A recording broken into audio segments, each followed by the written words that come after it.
What is up, everyone? Crunchy Frog here, and Call of Duty has finally announced via their Twitter account that they have delayed Season 3 of Black Ops 6 until the entire way to the beginning of April, April 3rd, and thanks to prominent leaker The Ghost of Hope, we may finally have some insight as to why it was actually pushed back. So, without further ado, let's just hop right in, cut this intro a little bit short, and discuss exactly what is going on with COD and how it may actually shape the future of the franchise. As always, guys, if you enjoy videos like this, make sure to hit the like button as it helps others find the channel. If you'd like to see more content like this, make sure you are subscribed. And if you would like to support the channel monetarily, click that join button to become a channel member today and get exclusive access to perks like seeing every video up to an entire day early. So with that all out of the way, let's get right into it. So as discussed in the intro, COD Season 3 for Black Ops 6 has been pushed back till April 3rd. Now, COD announced yesterday, they pushed this news out yesterday, that the Season 3 of content would be pushed back,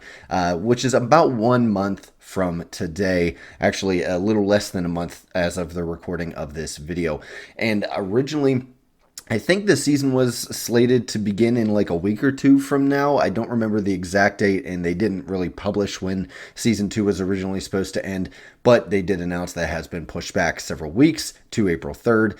And as you may know, the reason that this is such a big deal is because while nothing has been actually confirmed by the COD dev team officially, Verdansk was heavily rumored to be returning with Season 3, and many were kind of hailing it as COD's final chance to get everybody back on board with Warzone after people have kind of fallen out of love with the mode in recent years.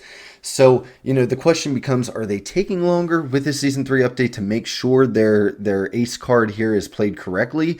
Because if they fumble this, it could potentially be a pretty big make or break scenario for COD, and it has to be done right. And finally today, after that tweet that I mentioned above in the intro from Ghost of Hope, we can kind of confirm that that is the case, that they're kind of leaving it in the oven to bake longer, so to speak, because they have a lot riding on this. And he even went so far as to say that Warzone, the mode, will be canceled if this little nostalgia trip with Verdansk doesn't work out well. Now, once again, this comes from a tweet that I'll read kind of verbatim here. I'll also show it on the screen. Credit once again to the Ghost of Hope over on Twitter. He's been kind of giving us great insider information and leaks over the years for everything Call of Duty. He said, exclusive details revealed for Modern Warfare 4 slated to arrive in 2026. There's, quote, no old gen support, which is a great thing. Again, we'll cover that probably in another video someday. There will be traditional UI, just like the older games, even more traditional than the one we saw in Black Ops 6. The engine is being overhauled to address a lot of issues with Modern Warfare 2, such as visual clutters, etc. And it's being developed on dev kits for the next Xbox. Now, this next point in his tweet is honestly the biggest bombshell and kind of the reason for the video today, and that is that there will be no Warzone 3 if Verdansk fails to retain current and returning players. So that is absolutely massive and has sparked a huge discussion in the community today as to what exactly that could mean for the franchise. This means that if Activision is so unhappy with the recent performance of Warzone, they believe Verdansk's return is truly a make or break scenario for the franchise, and that if this can't bring people back, nothing really has the chance to. Nothing will if Verdansk can't do it. And nothing is really mentioned of what will become of the dev team for Warzone if this happens, or if COD will try to fill the void with another alternative mode. But it does paint a rather murky picture for the franchise going forward. COD has in recent years begun to base its entire identity on Warzone, kind of chasing the highs that Fortnite experienced in the late 2010s. It's adapted countless free-to-play and mobile game style monetization techniques, including their storefront approaches, and they've kind of molded it around the fact that they expected Warzone to kind of carry the franchise, if not wholly envelop or become the only thing we know COD as going forward. Now, we've talked in several videos about how in the past COD execs seemingly believed that Warzone is the golden goose, and once again, it could just be what the COD brand turns into, leaving behind things like the traditional multiplayer and other modes, and kind of putting all of their eggs into the Warzone basket.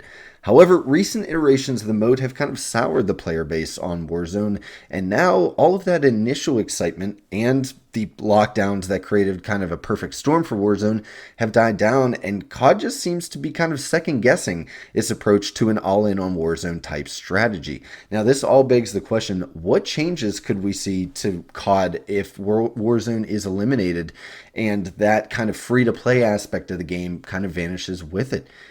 Could we see maybe less predatory storefronts? If you can even put the cat back in the bag at this point. We've talked several times about how predatory and overpriced a lot of the things in the store are. Removing that free-to-play aspect, could that maybe bring us back down to ground level, so to speak, maybe, if the only offering is that $70 price tag, if no one is coming in for free and being expected to pay $50 or $60 each in skins instead? What kind of effects could that have on the store? And will more effort be going towards multiplayer or zombies, or will they just use this as an excuse to downsize the workforce like a lot of the video game industry is doing today? And also, alternatively, what mode will replace Warzone, if any? Traditionally, COD has been kind of behind the curve and trying to play catch up with recent gaming trends. We saw that with Battle Royale and extraction shooters, etc. So are they possibly going to try and chase another viral gaming trend from a year or two ago and try to shoehorn into their next games? We don't really know, but one thing we do know is the DMZ was leaked to be returning in COD 2026, so it's possible if Warzone fails, maybe they try to shift their attention there and pour more resources into DMZ and try to make DMZ work as that free-to-play entry spot for the franchise, or just that big mode that kind of carries between that kind of thoroughfare, that linking aspect between games. Could they shift from a Warzone Battle Royale to a more extraction shooter style thing with DMZ? And also, it begs the question, how much has been staked on Warzone's success, and how much will it take down with it if it fails? Now, we've already seen a lot of evidence that the Call of Duty devs and executives are really kind of going all in on Warzone in terms of hedging their bets and expecting this to really carry the franchise. So if that fails, what else will we see kind of bring down with it?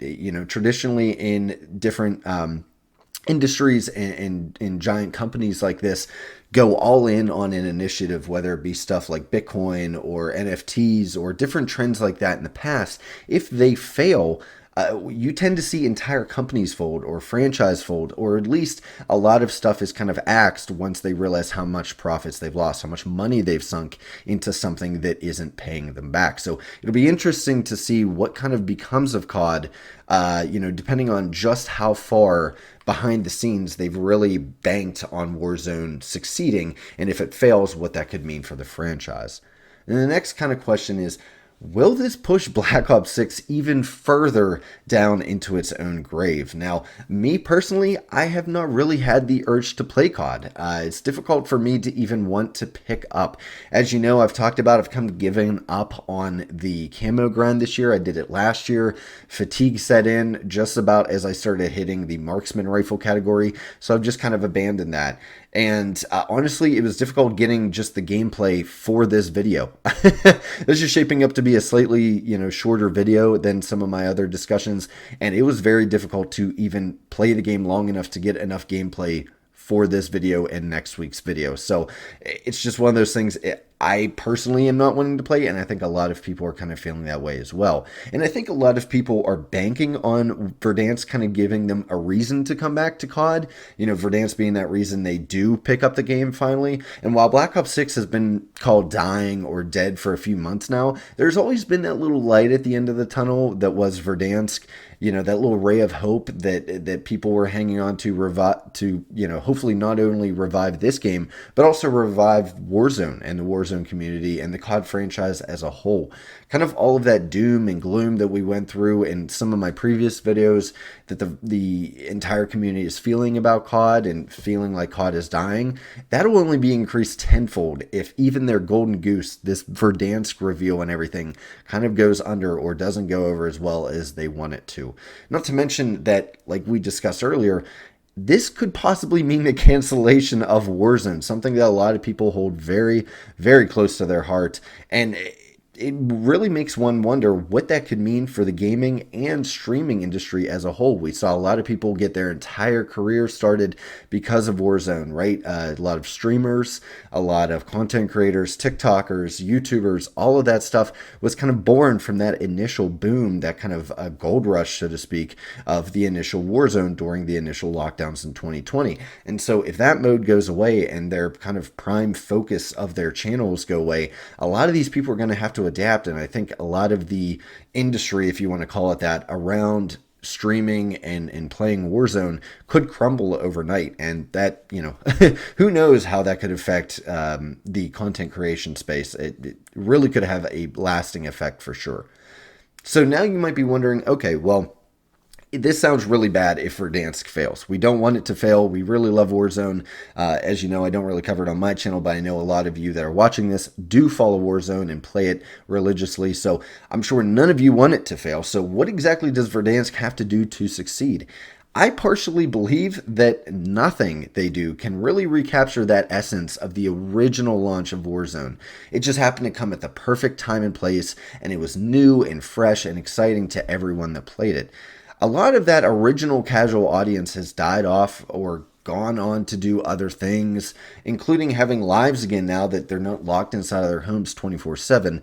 And really only the hardcore, or at least pretty serious fan bases left, most of whom will just never be satisfied with the game or its mechanics, no matter what Activision and Call of Duty devs do.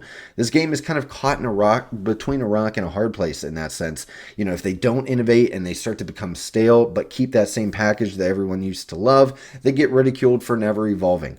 Or they could try and change and evolve and then constantly be ridiculed for being different than what made it popular in the first place. It's a very difficult position to find yourself in.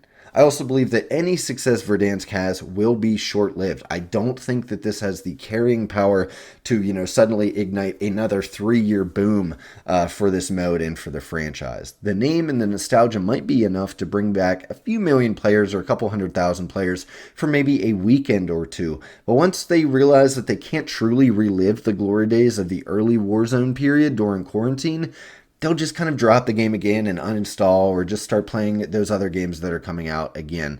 I don't know really what the release window looks like for April in terms of new games, but there has to be a lot of other games that people are willing to play that, once they get bored of Verdansk, they'll start to pick up instead.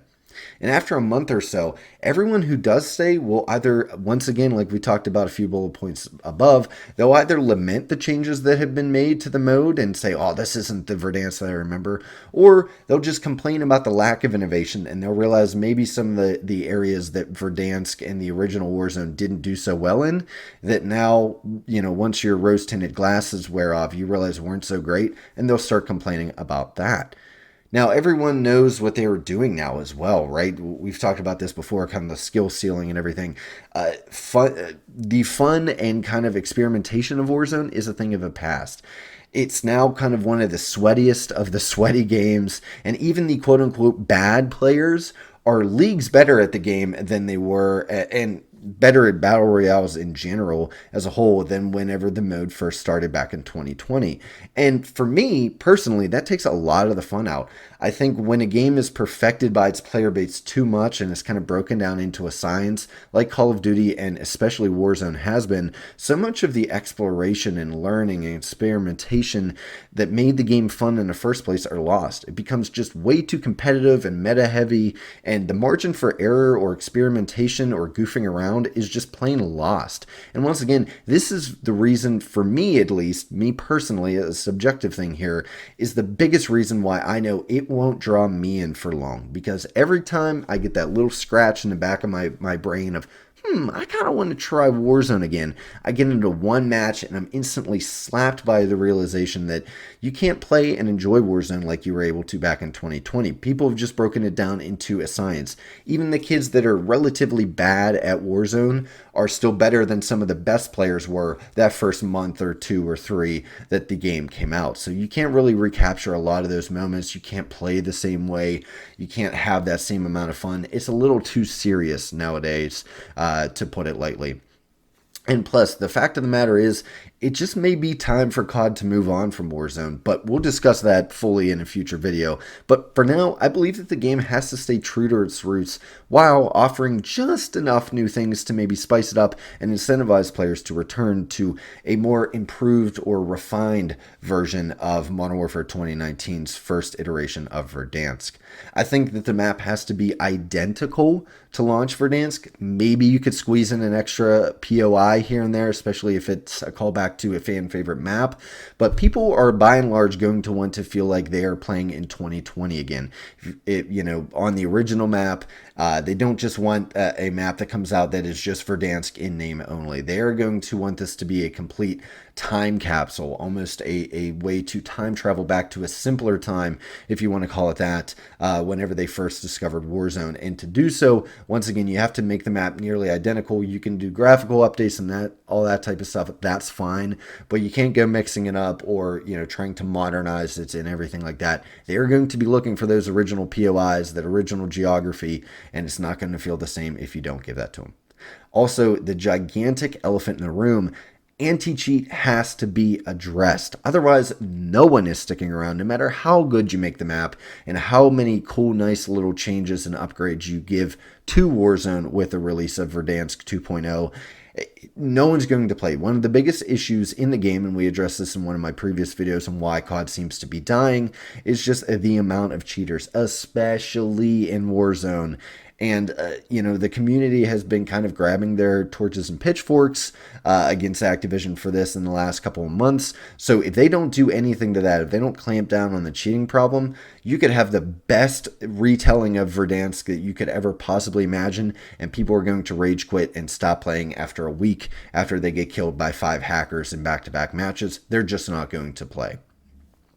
I also think that Activision execs have to overall temper their expectations for this. Once again, the world is not in the same place it was in March 2020, and they will likely never see that level of player count and growth and just, kind of virality ever again in COD. Millions who originally played shortly after the launch simply don't have the time to play like that anymore. The world is not in lockdown. The world has other stuff to do. People can go out and touch grass, actually. And that means that, you're not going to get back everyone who originally played Verdansk. You might get a lot of them back. That might be an excuse to finally get back together with the boys and squad up again once or twice, but a lot of people have moved on. They have other stuff to deal with in the 5 years since its release. And any new players that you're hoping to attract with this won't really understand the greatness or the nostalgia bait that you're dangling in front of them with Verdansk, and so they won't really care about the map really, so they'll judge it based on other factors. And so with all this to take into account, I really hope that they aren't banking on, hey, we better get March 2020 numbers or else this is a failure. I really hope they temper their expectations accordingly. I think it will be a nice little shot in the arm for at least a few weeks, maybe a month or two, depending on how well they execute it. But I really hope that they are not banking on this being a complete, revitalization for the mode and the franchise as a whole, because I really don't think it's in the cards. So in conclusion, once again, a TLDR, Season 3 has been delayed, and likely it is to perfect Verdansk's return, because as of now, the execs are treating this update as a make or break for the Warzone mode as a whole. If it doesn't go well, it could be the end of Warzone as we know it, at least starting in 2026. Now, as for my personal opinion, I believe I will try it out for a few nights. I have a couple of groups of friends that say they want to give it a whirl at least once or twice, play it for a weekend or two. But unfortunately, I know in my heart that it will never truly be the same as the original Warzone. You can never really truly recapture a moment in time, especially one as unique and groundbreaking as the launch of Warzone. And between the skill floor and ceiling being significantly higher, the lack of environment in the outside world going on that made Warzone great to begin with, and any possible failed improvements that they try to implement to the map and mode like they always try to do, I just don't see this as being a long-term fix for Warzone. And while I do think, once again, it'll be a nice little boost, I don't think it's the great shot in the arm that the Activision execs really want it to have. And honestly, the kind of revitalization that the franchise needs, I don't think it'll recapture that at all. Which means that I believe it very well possibly may let down the Activision execs. I think that it may fail and may kind of lead to that shutdown that we mentioned earlier, and the consequences of which I definitely think are going to be massive for not only Call of Duty, but the gaming landscape as a whole. So we'll probably do another video discussing that, especially as the map launches here in about a month. We'll break into, if the mode does fall, if Warzone does get canceled and kind of shoved to the side, what that could mean for COD and gaming in general. But that's enough about what I have to say. Let me know down in the comment section below what you guys think of all this. Do you expect Verdansk to come back and truly win players back, or are they just grasping at straws at this point? Once again, let me know your thoughts in the comment section, and if you've enjoyed this video, please make sure to leave a like rating on it, as it helps others find the video greatly. It helps push me up in the algorithm, and for a small channel like mine, that could make or break my channel. So once again, guys, if you've enjoyed this, make sure to subscribe, and until next time, guys, peace.